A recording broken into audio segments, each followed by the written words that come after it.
Es bien conocido que, en las épocas de los 80s, 90s y parte de los 2000 era muy común que el anime fuese censurado cada que se transmitía a la televisión. Ya sea por contenido violento, por temas muy adultos, escenas con cierto contenido sexual o yendo más lejos con elementos de tipo religioso o cultural. Básicamente, cualquier anime que hayas visto en televisión, y más principalmente aquellos emitidos en los años 90, estaba hasta cierto punto censurado, claro dependiendo de su contenido. Entre ejemplos famosos se hallan Dragon Ball con su contenido violento, Yu-Gi-Oh por su contenido religioso o Ranma y medio por su contenido sexual, por solo mencionar algunos. Hoy en día y gracias a internet esto ya no supone un problema.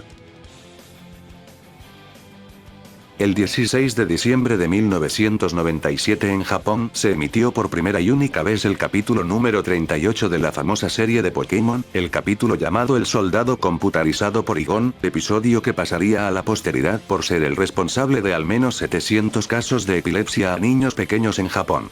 La razón de esto es que, en una parte del episodio, Pikachu usaba su ataque Impact Trueno para detener unos cohetes y al hacerlo estos explotaban creando una serie de destellos de color rojo y azul a una velocidad muy alta abarcando toda la pantalla. El cambio rápido de luces rojas y azules en la escena generaron ataques de epilepsia fotosensitiva, en la que estímulos visuales, como las luces destellando, pueden causar alteraciones en la conciencia. Aunque los científicos sabían que aproximadamente una de cada 4.000 personas, o sea, entre el 0,5 y 0,8% de niños de entre 5 y 13 años de edad, son susceptibles a este tipo de ataque, el número de personas afectadas no tuvo precedentes. Como consecuencia del incidente, la bolsa de valores y las acciones de Nintendo, compañía productora de los videojuegos en los que se basa la serie, bajaron a un 5%, esto también llevó a cabo la creación de nuevas reglas para las cadenas televisivas para la emisión de series, que el anime de Pokémon fuese suspendido temporalmente 4 meses hasta volver a ser emitido de nuevo hasta abril de 1998, y, como cereza sobre el pastel, que el episodio fuera baneado y nunca más se llegase a transmitir ni en Japón ni en ningún otro país.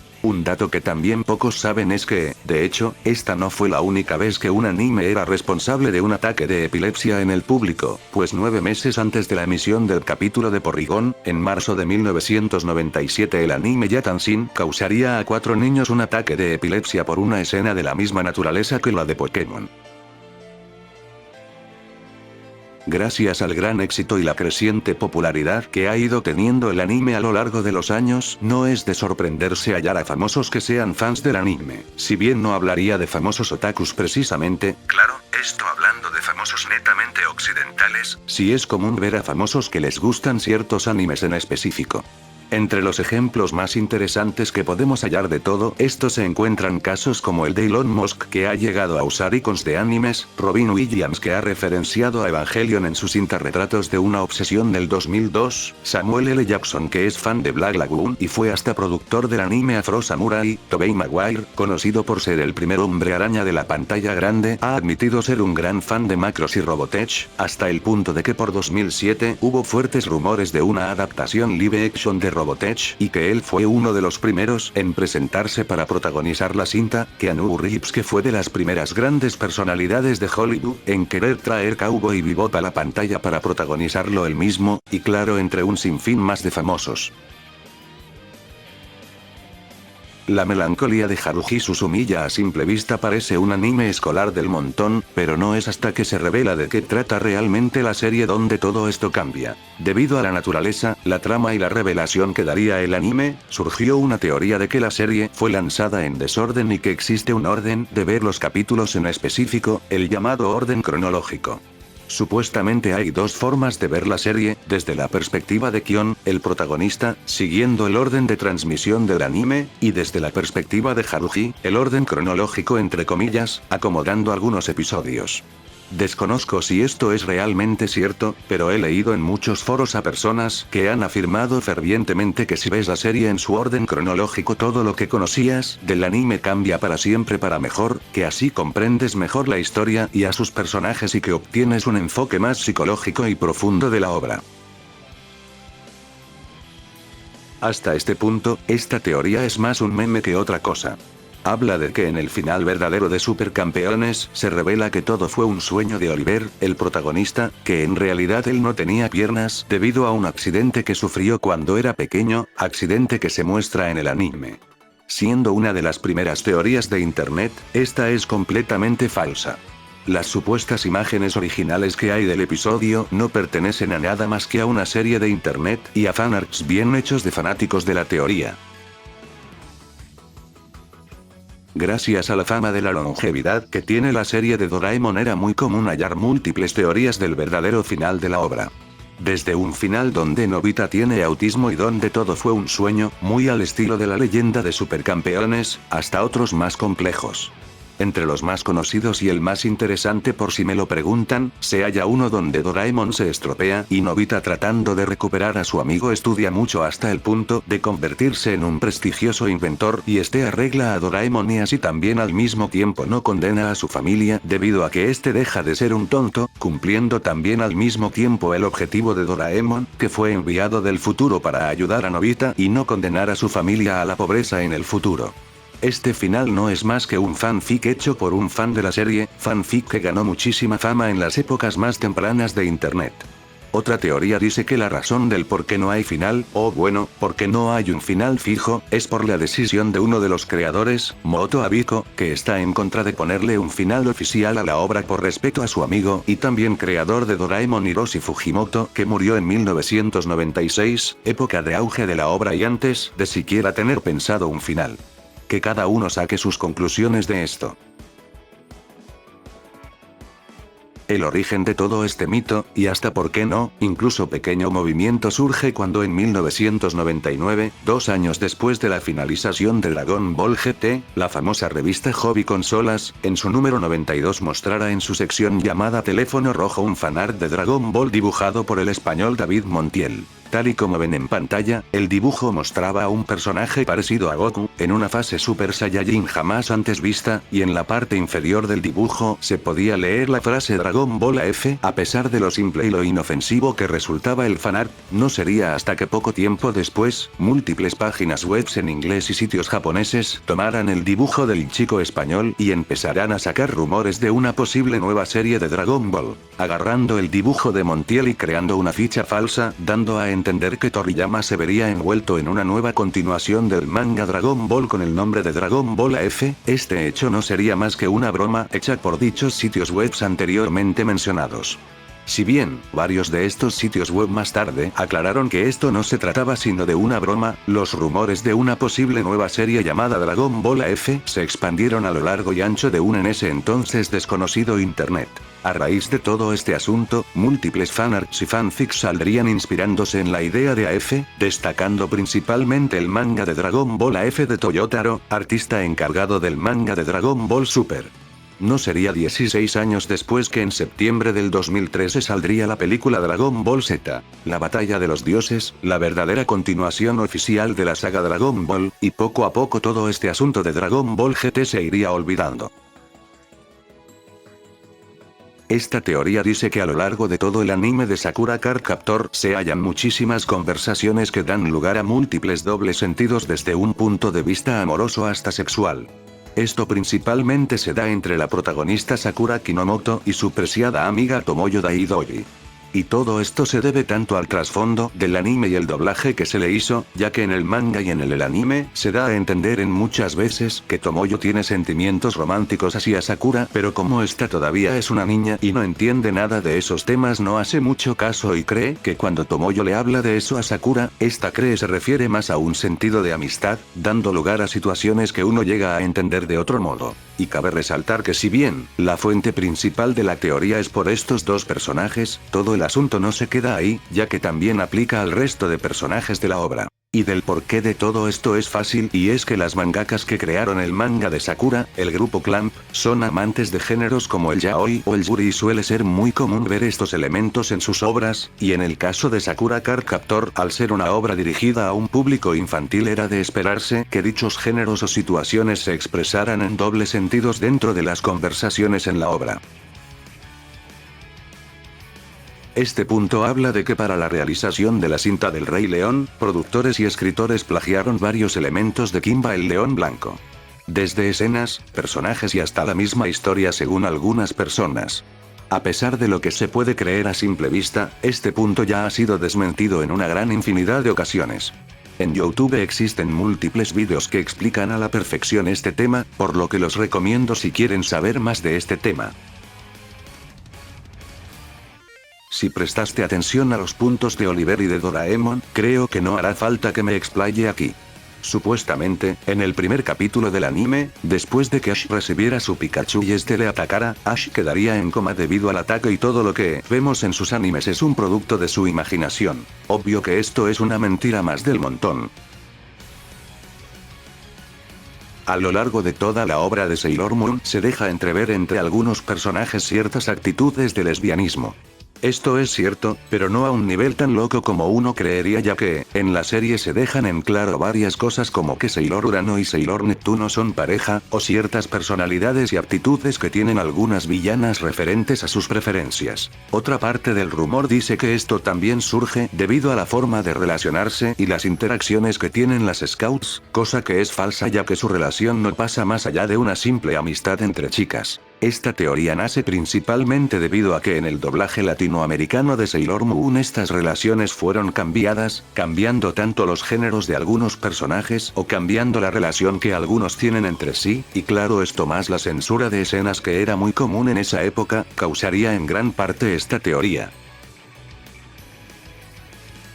Boku no Pico es un anime hentai de temática yaoi shotacon estrenado en 2006, que trata acerca de Pico, un preadolescente que un verano comienza una relación con un hombre mayor llamado Tamatsu, donde no ahondaré en detalles para que no me desmoneticen el video XD. La razón de la popularidad de este anime nace debido a que desde hace buen tiempo suele ser común que en foros o redes sociales cada que una persona pide recomendaciones de nuevos animes para ver nunca falta el sujeto que bromea recomendando esta serie, siendo hoy en día esto ya un meme dentro de la propia comunidad del anime. Más allá de eso no hay otra cosa interesante que decir del anime, como que según a palabras del productor es el primer anime shotacon creado, cosa que ni me voy a molestar a investigar XD, o que el anime fue dirigido por Katsuyoshi Katabe, mismo que dirigió un año antes el anime de Dino Rey. Precure es una saga de series de anime creadas por Toei que cuentan con muchísima popularidad en el país del sol naciente, contando actualmente con la sorprendente cantidad de 21 temporadas. Este nivel de demanda por la serie más las buenas ventas que tiene y su longevidad, ha hecho creer a muchísimos fans del anime que esta serie es la principal responsable de que la empresa de animación Toei siga aún con vida en la industria. Esta observación, si bien puede ser verdad hasta cierto punto, también recordemos que series como One Piece, Dragon Ball o Sailor Moon han salido de este estudio y generan también grandes ganancias en este. Recuerdo una vez leer que la mejor forma de hacer encabronar a un fan de Hunter x Hunter es preguntarle cómo estuvo el capítulo de esta semana. ¿Qué significa esto? Bueno, si ustedes ya conocen del tema sabrán que el ritmo de publicación del manga de Hunter x Hunter es uno de los más irregulares que se hayan visto, pasando entre semanas y hasta meses para que el autor, Yoshihiro Togashi, publique un capítulo de su obra. Es sabido que todo esto se debe a un problema de salud de Togashi que hace que este no pueda sentarse en una silla para trabajar ya que esto le trae fuertes dolores de espalda y cadera. Pero a pesar de lo anterior, hay gente que clama que esos problemas no justifican el ritmo irregular del manga ya que, según ellos, muy fácilmente Togashi podría contratar asistentes que puedan continuar con su obra, hecho que ha generado rumores como que el mangaka no sabe cómo terminar su manga o incluso, que Togashi solo saca capítulos cada que él tiene necesidad económica. Sea un rumor o no, igual y, de todas formas, a día de hecho este video, y por medio del Twitter del mangaka, se sabe que el autor anda trabajando en los capítulos más recientes de su manga. Solo será cosa de ver cómo termina todo este asunto.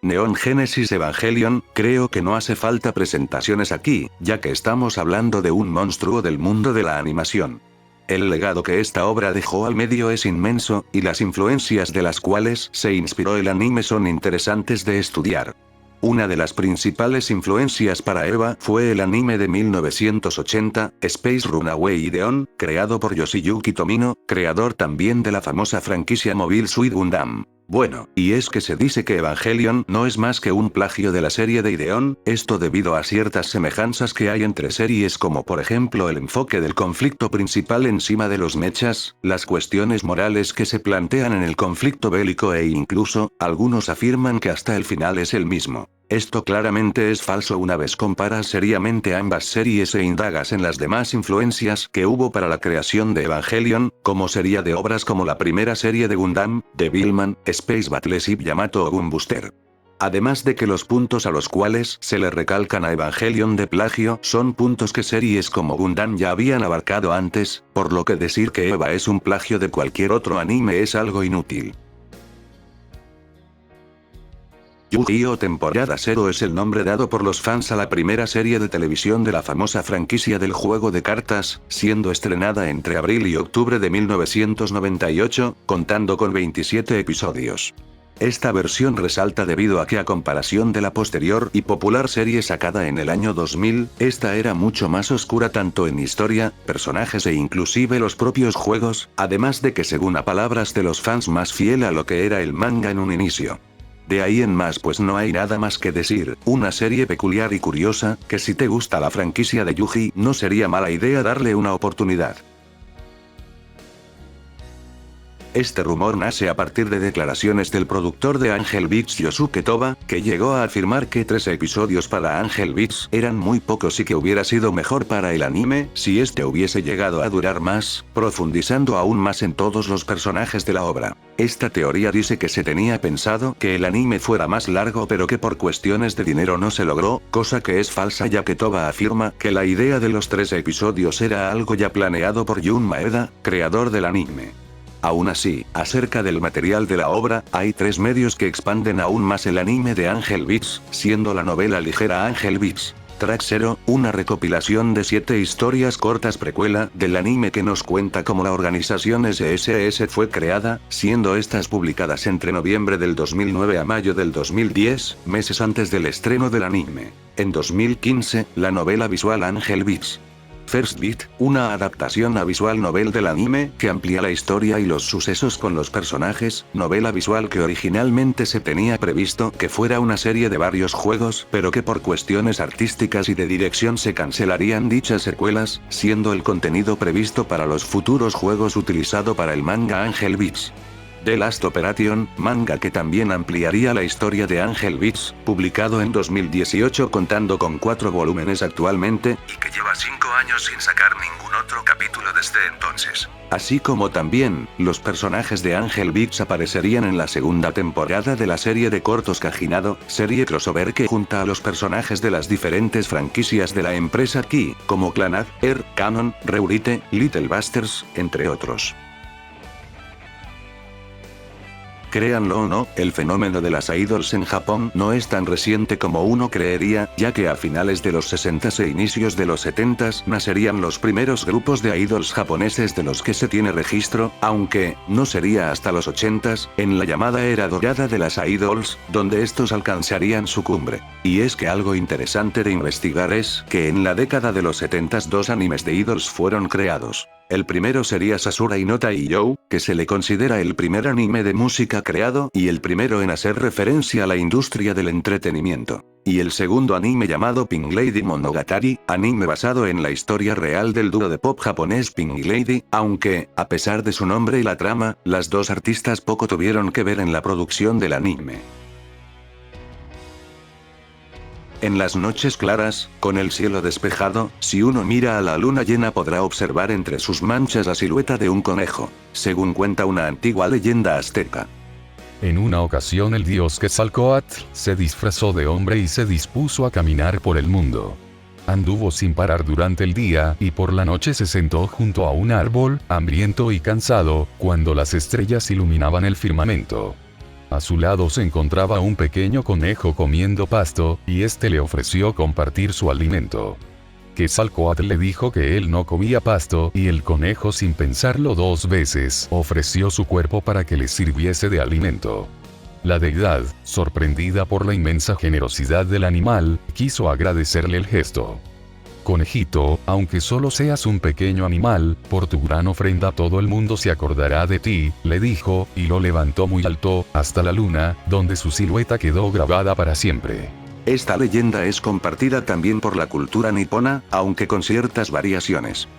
Hace mucho tiempo, un vagabundo cansado y hambriento se encontró con 3 animales, un oso, un zorro y un conejo, a los que les pidió que por favor le trajesen alimentos. El oso se subió a un árbol y seleccionó la mejor fruta, y el zorro utilizó sus artes de caza para traerle un jugoso pájaro. Pero el conejo se sintió culpable por volver con las manos vacías, por lo que encendió una fogata con unas ramas secas y se sacrificó para servir de alimento al vagabundo. El vagabundo entonces reveló su verdadera identidad. En realidad, era una deidad de gran poder, y conmocionado por la generosidad y el sacrificio del conejo, decidió enterrar sus restos en la luna. En Japón, cuando cuentan esta historia a los niños, se les dice que los conejos saltan tanto porque intentan alcanzar a su héroe en la luna. Este cuento popular, como parte de la propia cultura, tiene su reflejo en el manga y el anime. El ejemplo más claro es Sailor Moon, donde su protagonista se llama Usagi Tsukino, que significa literalmente conejo de la luna.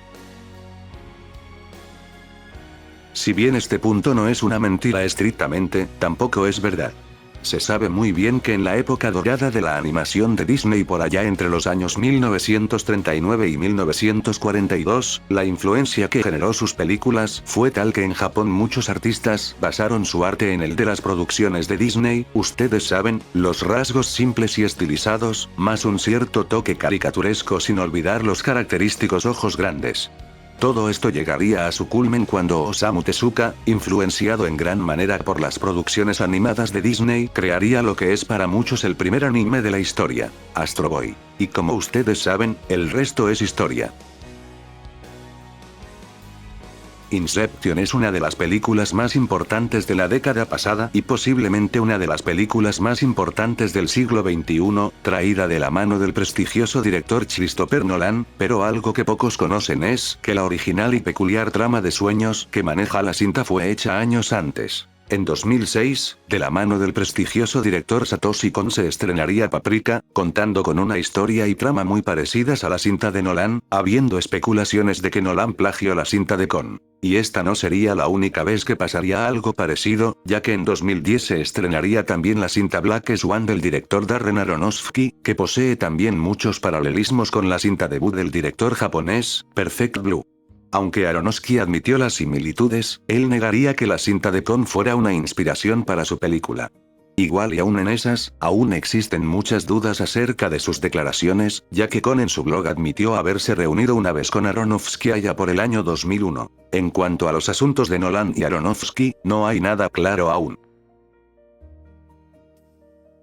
El hilo rojo del destino es una de las leyendas más referenciadas en el anime y el manga. Cuenta esta leyenda oriental que las personas destinadas a conocerse están conectadas por un hilo rojo invisible. Este hilo nunca desaparece y permanece constantemente atado a sus dedos, a pesar del tiempo y la distancia. No importa lo que tardes en conocer a esa persona, ni importa el tiempo que pases sin verla, ni siquiera importa si vives en la otra punta del mundo, el hilo se estirará hasta el infinito, pero nunca se romperá. Su dueño es el destino. Según muchas fuentes, la leyenda versa así.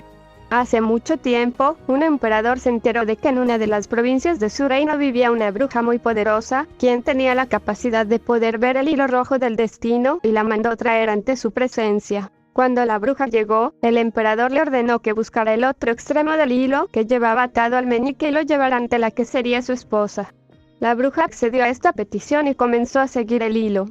Esta búsqueda los llevó hasta un mercado, en donde una pobre campesina con una bebé en los brazos ofrecía sus productos. Al llegar hasta donde estaba esta campesina, se detuvo frente a ella y la invitó a ponerse de pie. Hizo que el joven emperador se acercara y le dijo: «Aquí termina tu hilo», pero al escuchar esto el emperador enfureció, creyendo que era una burla de la bruja.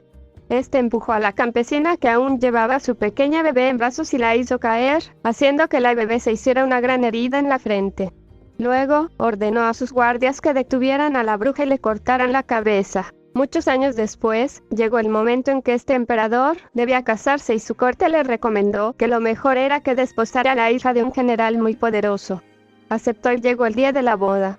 y en el momento de ver por primera vez la cara de su esposa, la cual entró al templo con un hermoso vestido y un velo que la cubría totalmente, al levantárselo, vio que ese hermoso rostro tenía una cicatriz muy peculiar en la frente.